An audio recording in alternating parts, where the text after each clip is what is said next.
നമുക്കിപ്പോൾ സ്റ്റോക്ക് മാർക്കറ്റിലാണെങ്കിലും ഇൻവെസ്റ്റ്മെൻറ്റ്സിനാണെങ്കിലും നമുക്ക് ഉറപ്പായിട്ടും പൈസ ഉണ്ടാക്കാൻ പറ്റും. നമുക്ക് ഡെഫിനറ്റ്ലി നമുക്ക് പൈസ ഉണ്ടാക്കാൻ പറ്റുന്ന ഒരു മെത്തേഡാണ്. നമ്മളിപ്പോൾ ഒരു ബ്രോഡർ ആയിട്ടുള്ള ഒരു സ്റ്റോക്ക് മാർക്കറ്റ് ഫണ്ട് നമ്മൾ സെലക്ട് ചെയ്യുക. അതായത് S&P 500 ആകാം, നാസ്ഡാക്ക് ആകാം, അല്ലെങ്കിൽ ഒരു നല്ല ഹിസ്റ്ററി ഉള്ള മ്യൂച്വൽ ഫണ്ടോ ETF അങ്ങനത്തുള്ള ഏതെങ്കിലും ഒരു ഫണ്ട്സ് ഏതെങ്കിലും നമ്മൾ സെലക്ട് ചെയ്തിട്ട് നമ്മൾക്ക് അതിനകത്തോട്ട് നമ്മൾ ഇൻവെസ്റ്റ് ചെയ്യുക. നല്ലൊരു ബ്രോക്കറെ സെലക്ട് ചെയ്ത് ലെസ്സർ ഫീസ് ആയിട്ടുള്ള 0.5% അത്രയും നല്ലത്. അപ്പം അങ്ങനത്തുള്ള ഫണ്ട്സിലോട്ട് നമ്മൾ സെലക്ട് ചെയ്ത് കഴിഞ്ഞാൽ ഒരു 20 to 30 years നമ്മൾ അതിനെ ഹോൾഡ് ചെയ്യുക. ഉറപ്പായിട്ട് നമുക്ക് പൈസ ഉണ്ടാക്കാൻ പറ്റും. ഏതൊരു ക്രാഷ് ആണെങ്കിലും, അതിപ്പം 1929 ക്രാഷ് ആണെങ്കിലും 2008 ക്രാഷ് ആണെന്ന് പറഞ്ഞു കഴിഞ്ഞാലും ഇതെല്ലാം ഇങ്ങനത്തുള്ള നല്ല ഹിസ്റ്ററി ഉള്ള ഫണ്ട്സ് റിക്കവർ ചെയ്തിട്ടുണ്ട്. അത് അങ്ങനെയാണ് സ്റ്റോക്ക് മാർക്കറ്റ് വർക്ക് ചെയ്യുന്നത്. അപ്പോൾ അതെന്തായാലും നമുക്ക് റിക്കവർ ചെയ്യാൻ ഉറപ്പുണ്ട്. അപ്പോൾ നമുക്ക് ഈസിയർ ആയിട്ടുള്ള മെത്തേഡാണ്. നമ്മൾ ഇൻവെസ്റ്റ് ചെയ്യുക, 30 വർഷം കഴിഞ്ഞിട്ട് നമുക്ക് എടുക്കുക. അപ്പോൾ അത്രേ ഉള്ളൂ. പക്ഷേ അത് 30 വർഷം നമുക്കിപ്പം ഇത്ര വർഷം കഴിഞ്ഞിട്ടല്ലേ, അല്ലെങ്കിൽ നമ്മൾ കുഴിയിലോട്ട് കാലും നീട്ടിയിരിക്കുന്ന സമയത്ത് എന്തിനാ അങ്ങനത്തുള്ള ഒരു ഇതുകൊണ്ട്, അല്ലെങ്കിൽ നമുക്ക് ഇപ്പോഴത്തെ ആവശ്യത്തിന് എന്ത് ചെയ്യാൻ പറ്റും, പെട്ടെന്ന് നമുക്ക് നല്ല റിട്ടേൺ കിട്ടുന്നത്, ഇയർലി നല്ല റിട്ടേൺ കിട്ടാൻ എങ്ങനെ എന്ത് ചെയ്യും. അപ്പം അങ്ങനത്തുള്ള കേസിലോട്ട് വരുന്ന സമയത്ത് അവിടെയാണ് ഇതിൻ്റെ ഡിഫറൻസ് വരുന്നത്. നമുക്ക് ലോങ്ങർ ടേമിലോട്ട് വരുന്ന സമയത്ത് നമുക്ക് സ്ട്രെസ് എടുക്കേണ്ട, നമുക്ക് ആക്റ്റീവായിട്ട് നമുക്ക് ട്രേഡ് ചെയ്യേണ്ട കാര്യമില്ല, നമുക്ക് എപ്പോഴും സ്ക്രീനിലോട്ട് നോക്കിയിരിക്കേണ്ട കാര്യമില്ല, നമുക്ക് അതിനുവേണ്ടി സമയം സ്പെൻഡ് ചെയ്യേണ്ട കാര്യമില്ല. നമ്മൾ നല്ലൊരു ഇൻഫോംഡ് ആയിട്ടുള്ള ഡിസിഷൻ എടുത്തു, നമ്മൾ പിന്നെ അതിനെ തിരിഞ്ഞു നോക്കുന്നില്ല, നമ്മൾ പിന്നെ അത് ഇത്ര വർഷം കഴിഞ്ഞിട്ടേ നോക്കുന്നുള്ളൂ.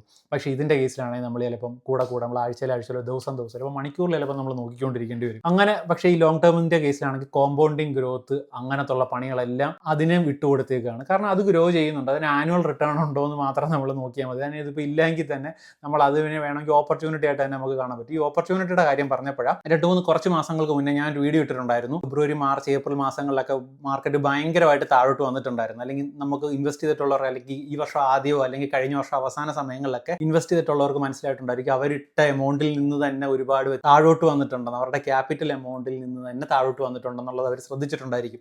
ട്രംപ് ടാരിഫ് കണ്ടിന്യൂസ്ലി അയാൾ ഇങ്ങനെ എടുക്കുന്ന ആക്ഷൻസ് എല്ലാം സ്റ്റോക്ക് മാർക്കറ്റ് യൂസ് ചെയ്യുന്നുണ്ടായിരുന്നു. സ്റ്റോക്ക് മാർക്കറ്റിലെ ഫണ്ട് മാനേജേഴ്സ് യൂസ് ചെയ്ത് ഇൻസ്റ്റിറ്റ്യൂഷണൽ ട്രേഡേഴ്സ് മാർക്കറ്റിനെ താഴെ കൊണ്ടുവന്ന് എന്തിനാ, ഒരു ലോവർ പ്രൈസിൽ അവർക്ക് പിന്നെയും പർച്ചേസ് ചെയ്യാൻ വേണ്ടിയിട്ട്. അപ്പോൾ 7-ാം തീയതി താഴെ എത്തി, എന്ന് വെച്ചാൽ കഴിഞ്ഞ വർഷം 2024 ജനുവരി തുടക്കത്തിലുണ്ടായിരുന്ന മാർക്കറ്റ് എത്തിയ സമയത്ത് 9-ാം തീയതി ഒരു അനൗൺസ്മെന്റ് നടത്തുകയാണ് ടാരിഫ് നിർത്താൻ പോകുന്നത്. ആ ഒരു 3 ദിവസം കൊണ്ട് 17.5% മാർക്കറ്റ് മുകളിലോട്ട് പോയിരിക്കുന്നത്. എന്ന് വെച്ച് കഴിഞ്ഞാൽ 3 ദിവസം കൊണ്ട് 17.5% റിട്ടേൺസ് കിട്ടിയിട്ടുണ്ട്. അതിനകത്ത് എന്തെങ്കിലും, അപ്പോൾ അവർക്ക് ഒരു ഇൻഫോംഡ് ആയിട്ടുള്ള, അല്ലെങ്കിൽ അവർ അനൗൺസ്മെന്റ് നടത്തുമ്പോൾ മാർക്കറ്റ് ഇങ്ങനെ മുകളിലോട്ട് പോകുമെന്നും ഒക്കെ ഇവർക്ക് അറിയാം. അപ്പോൾ അതുകൊണ്ട് തന്നെ അങ്ങനെ ചെയ്തിട്ടുള്ള ഒരു കാര്യമാണ്. അങ്ങനെ ഇപ്പോൾ അവിടുന്ന് നമ്മൾ ആ ഒരു 7-ാം തീയതി തൊട്ട് തുടങ്ങി പതുക്കെ മുകളിലോട്ട് വന്നു. ഇപ്പം ഫെബ്രുവരിയിൽ നിന്നൊക്കെ താഴോട്ട് പോയതിനേക്കാളൊക്കെ നല്ല റേറ്റായി. കഴിഞ്ഞ ആഴ്ച തന്നെ 2-3 പ്രാവശ്യം ഓൾ ടൈം ഹൈ ബ്രേക്ക് ചെയ്ത് മുന്നോട്ട് പോയിക്കൊണ്ടിരിക്കുകയാണ്. അപ്പം ഞാൻ പറഞ്ഞില്ല, ഇങ്ങനത്തുള്ള ഡൗൺ ടേണുകൾ ഞാൻ ഇന്നത്തെ വീഡിയോയിൽ പറഞ്ഞ പോലെ തന്നെ സർവ്വസാധാരണമായിട്ടുള്ള കാര്യമാണ്. അപ്പോൾ നമ്മൾ ലോങ് ടേമിലോട്ട് പോകുന്ന സമയത്ത് നമുക്ക് സ്ട്രെസ് എടുക്കേണ്ട കാര്യമില്ല. ഇങ്ങനത്തുള്ള ഓപ്പർച്യൂണിറ്റി വരുന്ന സമയത്ത് ഓക്കെ, അവർ ചിന്തിക്കുന്ന പോലെ നമ്മളും ചിന്തിച്ചാൽ മതി.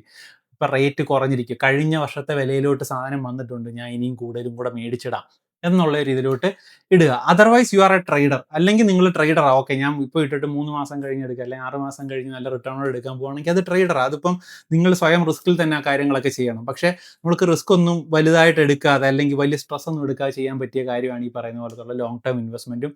അത് സിമ്പിളാണ്, നിങ്ങൾക്ക് ടെൻഷനൊന്നും വേണ്ട കാര്യമല്ല. പക്ഷേ ടൈം ഫ്രെയിം ഇത്രയും കൊടുക്കണം. ഇങ്ങനത്തുള്ള ഓപ്പർച്യൂണിറ്റീസ് വരുമ്പം നമ്മൾ ഈ പറയുന്ന പോലെ വമ്പന്മാർ ഓപ്പർച്യൂണിറ്റി ആയിട്ട് കാണുന്ന പോലെ തന്നെ നമ്മളും അതിനെ കാണാൻ പഠിച്ചു കഴിഞ്ഞാൽ നമുക്ക് ഇമോഷൻസ് എല്ലാം അതിൽ നിന്ന് മാറ്റി വെക്കാൻ പറ്റും.